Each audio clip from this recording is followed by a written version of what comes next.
Competition বলতে রথ মহরম বলতেই কম্পিটিশন। আর এবছর একসঙ্গে রথ মহরম একসঙ্গেই দুটো ভাড়া একসঙ্গেই পুরো পড়ে গেছি। অন্যান্য বছর যেমন রথ শেষ হলে মহরম হয়, যেমন ছাড়া ছাড়া হতো, কিন্তু এবছর এরকম হয়নি।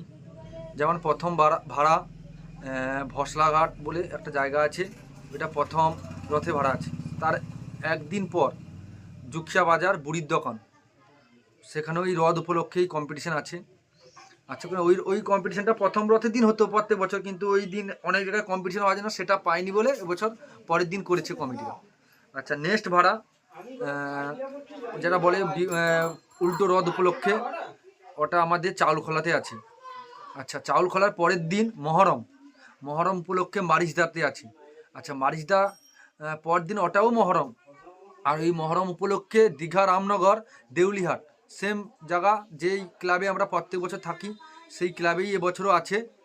আর ওই দেউলিহাট মুকুন্দপুর বলে ওই জায়গাটাকে সবাই চিনে, বেশিরভাগ ওই লোকাল লোকেরা চিনে, কিন্তু দীঘা রামনগর দেউলিহাট বলা হয় ওই জায়গাটাকে। ওই জায়গায় মহরমের আছে, মহরমের দুটো ভাড়া। আচ্ছা, আর মহরমের পর যেটা গুরু পূর্ণিমা মানে পূর্ণিমা রথ বলি, ওই উপলক্ষে ময়নাতে ভাড়া আছে। আর গুরু পূর্ণিমার পরের দিন ভগবানপুর কুইলি মোড় ক্যালভার্ট মোড়, মানে সেম ক্লাব, বিগত 3-4 বছর আমরা ভাড়া খেটে আসছি যেই ক্লাবে, ওই ক্লাবে এবছর ওটা ওই কুইলি মোড়েও কম্পিটিশান আছে রথ উপলক্ষে। এই পর্যন্ত আমাদের রথের ভাড়া আছে, আর এর পরের ভাড়াগুলো আমরা পরে জানাবো। এই পর্যন্ত রথের এই রথ মহরম মিলে এই 7খানা কম্পিটিশান আমাদের আছে। সেটা হয়েছে অনেকগুলো, আর আমার নামের সঙ্গে অনেক অপারেটারের মালিকেরও নাম একই আছে, কিন্তু আমি সবসময় টাইটানিক মিউজিকের মিঠু, আর এইটাই সবাই চিনবে, আমি অন্য কোনো সেটআপের মিঠু।